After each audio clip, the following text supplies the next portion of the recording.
I really enjoy Lisa's date with Destiny. As I've mentioned before, Lisa's my favourite character, so any episode that focuses on her is going to be a winner. But I really love Nelson in this episode and what he brings to this and what we're allowed to see as we dig a little bit deeper into his personality.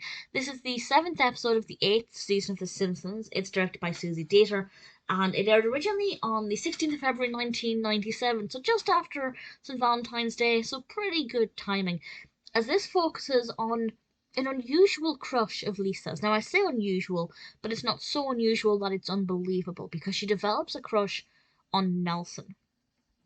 And my first thought initially was, Nelson's not really her kind of person. But I think even the most sweet and innocent girls will at some point have some kind of fascination with a bad boy. I'm generalizing, there are exceptions, but it's not completely out of the realm of possibility that Lisa would take an interest in Nelson because he has a different kind of life to her and it's an opportunity to have a different kind of viewpoint. But that's not to say that she isn't trying to change him. She does, once Nelson kind of agrees to spend time with her, she does try to change him and soften him a bit and make him a little bit less rough around the edges. And Nelson, to his credit, complies and he does what he can to try and please her, and we get a difference in his personality, but also a difference in his appearance.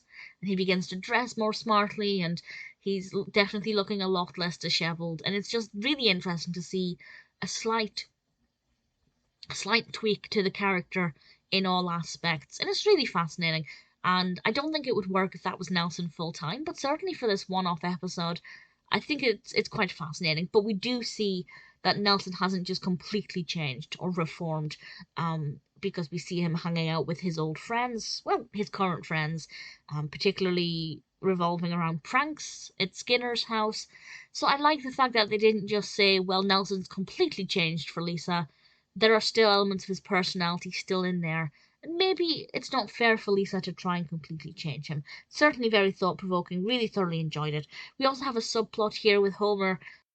He got hold of Professor Frink's autodialer and caused quite a lot of problems around Springfield by using this autodialer and basically scamming people, and that causes him quite a bit of bother.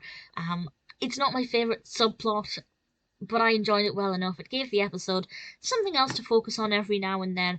But for me, the fascination is definitely with Lisa and Nelson and what they were going to do with that. I think Lisa's date with Destiny is a really fun episode, very thought provoking, really enjoyable. Definitely one that I will happily watch repeatedly.